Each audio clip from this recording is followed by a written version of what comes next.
सुबह सुबह की सबसे बड़ी काम की खबरें जो आपको तुरंत जान लेनी चाहिए। जी हां, मैं हूं जगदीश और आप देख रहे हैं एचआर मॉर्निंग बुलेटिन।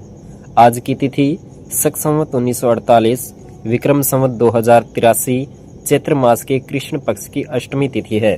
चलिए शुरू करते हैं आज की सबसे इम्पोर्टेंट हेडलाइंस के साथ। हरियाणा के 11 जिलों में आवंटित होंगे प्लॉट, आज निकलेगा ड्रॉ। सीएम नायब सैनी बोले सभी जरूरतमंदों को मिलेगा घर। हरियाणा सरकार मुख्यमंत्री ग्रामीण आवास योजना 2.0 के तहत 13 अप्रैल को आवासीय प्लाटों का आवंटन करेगी।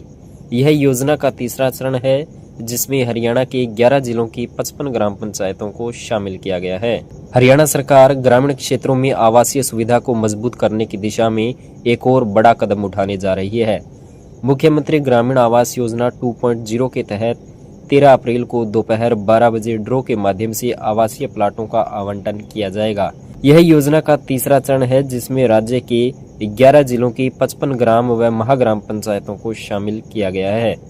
योजना के तहत कुल 55 पंचायतों में प्लॉट आवंटित किए जाएंगे, जिनमें 52 सामान्य ग्राम पंचायतें और 3 महाग्राम पंचायतें शामिल हैं।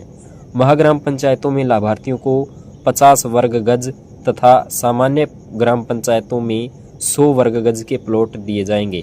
इस योजना में सामाजिक समावेश को प्राथमिकता देते हुए घुमंतु जाति, विधवा तथा अनुसूचित जाति के आवेदकों को विशेष प्राथमिकता दी जाएगी। मौसम के मिजाज ने उड़ाई किसानों की नींद, कहीं बूंदाबांदी तो कहीं धूप। गेहूं की गुणवत्ता और भाव पर संकट के बादल। किसान खेतों में गेहूं की कटाई कर रहे हैं, लेकिन अस्थिर मौसम चिंता का कारण बन रहा है। हल्की बूंदाबांदी और अचानक बादल छाने से फसल को नुकसान का डर है। यदि बारिश होती है तो गेहूं की गुणवत्ता और बाजार मूल्य प्रभावित हो सकता है। एक और किसान खेतों में तैयार खड़ी गेहूं की फसल को समेटने में जुटे हैं। वहीं मौसम में लगातार उतार चढ़ाव किसानों के लिए चिंता का कारण बन रहा है। एकदम से छाने वाले बादल किसानों के चेहरे की रौनक छीन रहे हैं। शनिवार देर शाम भी अचानक मौसम बदला और हल्की बूंदाबांदी ने किसानों की धड़कनें बढ़ा दी। हालांकि गनीमत रही कि वर्षा अधिक नहीं हुई, जिसके बाद रविवार की सुबह खिली धूप से किसानों ने राहत की सांस ली और फिर से खेतों में खड़ी अपनी फसल को समेटने की तैयारी शुरू कर दी। खेतों में किसान बारिश लगने से गीली हुई गेहूं की फसल की बांधी गई पुलियों को भी बदलते पलटते नजर आए। अधिकतम तापमान 31 व न्यूनतम 18 डिग्री सेल्सियस दर्ज किया गया है। मौसम विभाग के विशेषज्ञों के मुताबिक आगामी दिनों में अधिकतम तापमान 38 डिग्री सेल्सियस तक जाने की संभावना है। किसानों के हक में भारतीय किसान यूनियन के नेता गुरनाम सिंह चढ़ूनी की हुंकार। गेहूं खरीद में नमी की शर्त 12% से बढ़ाकर 14% करने की मांग। भारतीय किसान यूनियन ने लगातार खराब मौसम के कारण गेहूं खरीद में 12% नमी की शर्त को बढ़ाकर 14% करने की मांग की है। भारतीय किसान यूनियन के नेता चढ़ूनी ने लगातार बिगड़े मौसम के मिजाज को देखते हुए गेहूं की खरीद की 12% नमी की शर्त को बढ़ाकर 14% छूट दिए जाने की मांग की है। इसी के साथ लस्टर लॉस में भी छूट देने की मांग उठाई है। भारतीय किसान यूनियन के नेता ने इस समस्या को प्राकृतिक बताते हुए किसान की परेशानी को देखकर केंद्र व प्रदेश सरकार से इस पर ध्यान दिए जाने की मांग की है। वहीं आगजनी से होने वाले नुकसान को लेकर मुआवजा देने की मांग भी की है। किसान की इन समस्याओं को गंभीर बताते हुए भारतीय किसान यूनियन के राष्ट्रीय अध्यक्ष गुरनाम सिंह चढ़ूनी ने रविवार सुबह जारी एक वीडियो में कहा कि जब से गेहूं की फसल पककर तैयार है उसी दिन से ओलावृष्टि और बूंदाबांदी हो रही है। इससे गेहूं की नमी कम नहीं हो रही है। मंडियां अटने और धूप कम निकलने से गेहूं सूख नहीं पा रही है। इसे खरीद के लिए 14% नमी की छूट देने और लस्टर लॉस में भी कुछ राहत दिए जाए। वहीं आगजनी के चलते किसान की फसल का 100% नुकसान हो रहा है। इसकी भरपाई बीमा कंपनियां भी नहीं कर रही हैं और सरकार भी कोई मुआवजा नहीं दे रही है।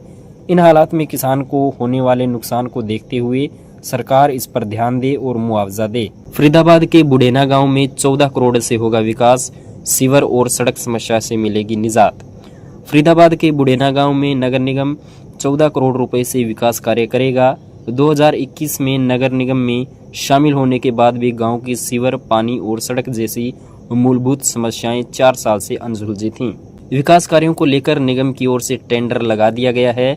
निगम के अनुसार 1 माह के भीतर संबंधित एजेंसी को वर्क ऑर्डर भी जारी कर दिया जाएगा। वहीं एजेंसी को 16 माह में अपना काम पूरा करना होगा। गुरुग्राम में बनेगा सिग्नल फ्री एलिवेटेड कॉरिडोर, 2.5 साल में बनकर होगा तैयार। क्या है रूट, जानते हैं विस्तार से। गुरुग्राम में वाटिका चौक से NH48 तक सदर्न पेरिफेरल रोड SPR पर 4 किलोमीटर लंबे सिग्नल फ्री एलिवेटेड कॉरिडोर का टेंडर 22 अप्रैल को खुलेगा। इसके बाद मुख्यमंत्री की अध्यक्षता में होने वाली high power workers purchase committee की बैठक में टेंडर वर्क अलॉट किया जाएगा।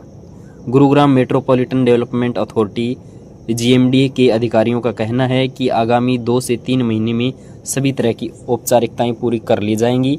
वर्क अलॉट होने के बाद यह प्रोजेक्ट 2.5 साल में पूरा करने का लक्ष्य रखा गया है। हरियाणा के कुरुक्षेत्र में स्टॉक ट्रेडिंग के नाम पर 18.5 लाख की धोखाधड़ी, 5,000 में बैंक खाता बेचने वाला हुआ गिरफ्तार। कुरुक्षेत्र साइबर क्राइम पुलिस ने स्टॉक ट्रेडिंग धोखाधड़ी मामले में एक खाता धारक राजू एरने को गिरफ्तार किया है। उसने 5,000 रुपए में अपना बैंक खाता बेचा था, जिसमें ठगी के 6 लाख रुपए जमा हुए थे। आज की खबरों में बस इतना ही। दोस्तों, एक वीडियो के पीछे बहुत ही मेहनत और समय लगता है, तो वीडियो को लाइक करके और चैनल को सब्सक्राइब करके आप हमारी मेहनत का इनाम दे सकते हैं, ताकि आप तक सुबह सबसे पहले सही और तेज़ खबरें पहुंच सकें।